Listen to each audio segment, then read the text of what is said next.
Okay guys, meron tayo ditong i-check na Fuji Denso, no? Automatic washing machine. So ang problema nito guys, ayaw daw mag-dryer, no? Gumagana sa wash, pero ayaw niya mag-dryer. So ang lumalabas daw nito guys ay E2, no? So tingnan natin kung anong lumalabas. Ayan, nilagay natin siya sa spin. Tingnan natin kung anong lalabas dito sa kanyang display. Ayan. Sa number 8 na guys, antayin natin umikot yung drum. Ayan, 6. Ayan guys, lumabas yung A2, tapos bumabalik, no? May time siya na lumalabas, tapos bumabalik siya sa number, pero hindi niya kaya ikutin yung drum. Ayan, antayin pa natin, lumabas. Ayan, no? Ayan. Parang yan, no? Yan. So, lumabas na, no?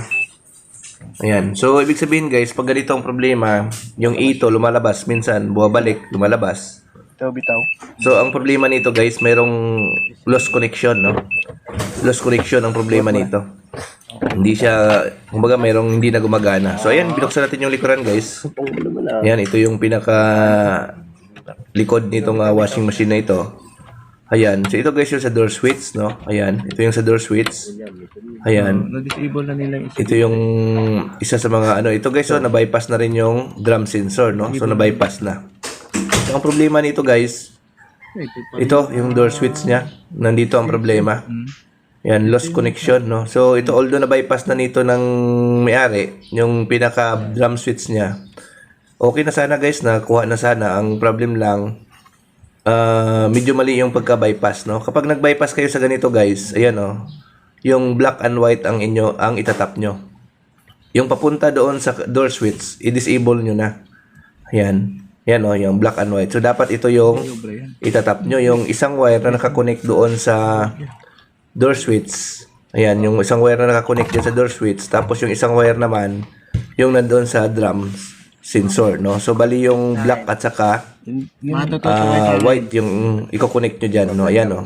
Yung isang wire na nandoon sa drum sensor na kulay white at saka yung black na may socket, no? Yung black na may socket na nakakonect naman sa door switch, no? So, ayan, no? Yung black na may socket. Kasi yung isang black niyan, guys, parang nakahinang yan doon sa door switch. Yung isang may socket, yun yung kunin nyo. Tapos yung puti, no? So, ayan, itesting na natin. Ayan. Temporary na tinap na natin yung wire na sa likuran, no?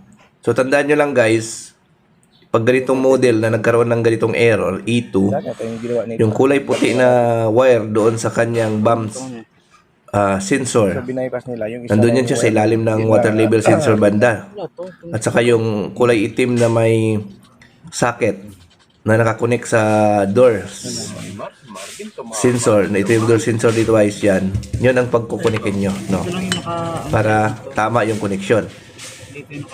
Ayan. So, ito yun guys, no? So, yan natin kung iikot na, no? Nasa number 6. Yan. Papansin nyo guys, umikot na siya, no? Hindi na lumabas yung A2 error. Ayan. Ayan. So, umiikot na siya. So, ang maging downside lang yan guys, iikot siya kahit buksan mo yung pintuan. So, yun lang maging downside yan. Pwede naman natin kasi palitan yan, no? Yung door switch at saka yung bump sensor, pwede natin palitan yan. Pero later on kasi masisira din yan, eh. Kaya mas okay na lang na ibabypass natin yan. Kung wala namang mga bata na maliliit sa bahay, pwede nyo lang i-bypass yan, no? So, ayan. So, ito yung sensor dito guys, no? Ito yun.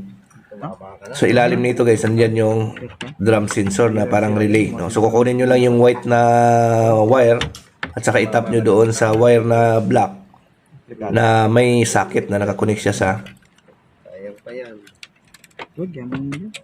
sa door switch, no? So, ayan. So, ayan guys, i-fix lang po natin, no? Para maayos na. Matesting na rin natin, no? Ayan. So, sa mga hindi pa pala nakapag-subscribe sa channel namin, subscribe po kayo. At marami pa tayong mga videos na ilalabas, no? About automatic washing machine. Sa mga gusto magpa-service sa amin, message na lang kayo sa aming Facebook page, North Cherry Repair Shop. or dyan sa number na binibigay namin, no, mayroon kaming number dyan, text na lang kayo para mabigyan namin kayo ng schedule, no? So ayan, so kami po ay nagsiservice ng Cavite, Laguna, Batangas, no? Ayan, so yun lang guys, no? Ito guys yung puti at saka yung kulay black, yun lang po yung kinonect natin. So ang naging bypass natin guys, yung drum sensor at saka yung door switch, bypass na siya. Kasi yan ang laging nagkakaproblema dyan. No? Yan. Although yan kasi guys, ang protection, ano yan safety protection yan yung door switch. No? Pero kung talagang sirain siya at wala tayong makuhang pamalit, at lagi na lang nasisira, bypass na lang natin. No? Importante makapaglaba tayo. Ayan. So, lagay natin siya ulit guys sa spin. Ayan, ay ano na natin, no? Na-fix na natin. Ayan. Taong ka pa magbantay dyan. So, number 8. Jose, Tingnan natin guys. Wala ba ito, Beg? Ayan. Sige po. Ayan, no? So, yan, nasa 6 na, no? So, umikot na guys. Nakita yung ginawa ko. So, good na po ito guys. Yun lang talaga naging problema nito guys, no? So, na-bypass naman ng customer namin. Hindi lang talaga na, hindi lang na-connect ng maayos guys, no? Medyo mali lang yung nataaging connection ng pagka-bypass, no? Ayan. Kasi ang nangyari guys, pwede naman kasi bypass yun yung doon lang sa drum switch. Pero pag bumabalik pa rin yung same error, ganun na yung gagawin nyo. Isama nyo na yung pinaka-door switch. Okay guys, maraming salamat sa panood. Bye-bye!